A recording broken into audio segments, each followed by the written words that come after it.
នសងវែងពេលនេះម៉ែបែងទៅណាបាត់ហើយតូចយំល្វើយល្វើយម៉ែអើយកូ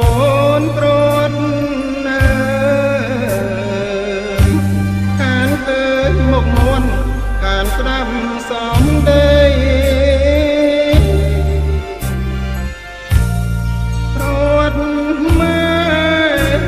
ឆ្នាំរលឹកសើកសៃកូនលូនកាត់ព្រៃដើម្បីទៅជួបម៉ែកូនលូនដល់ផ្ទាំងហៅម៉ែតិចតិចអើយក្រោមភ្លៀងស្រេចស្រេចមិនមិនឃើញម៉ែ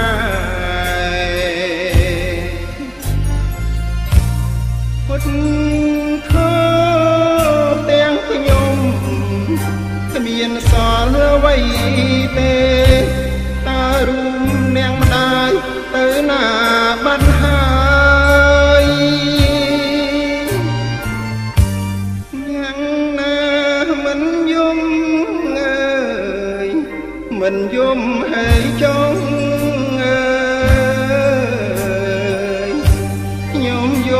ស្រណងខានឃើញមុខម៉ែ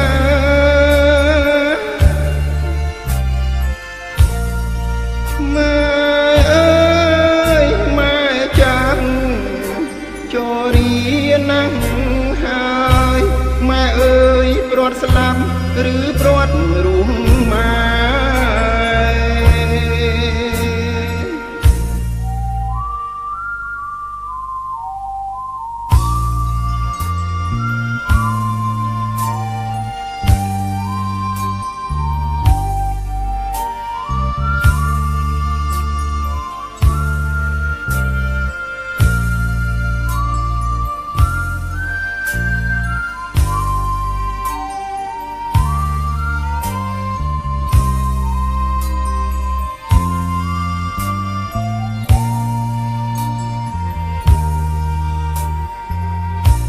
កូនលូនដល់ផ្ទាំងហៅម៉ែតិចតិចអើយ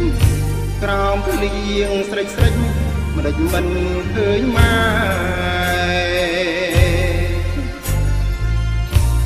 ពុតខោទាំងខ្ញុំគ្មានសល់អ្វីទេ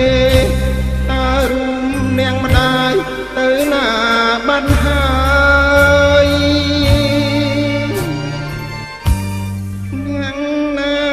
មិនយំអើយមិនយំហើយចង់អើយ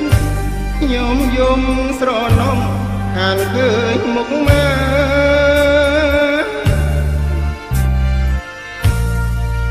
ម៉ែអើយម៉ែចាំចូលរៀនណាស់ហើយម៉ែអើយព្រាត់ស្លាប់ឬព្រាត់រួមម៉ែ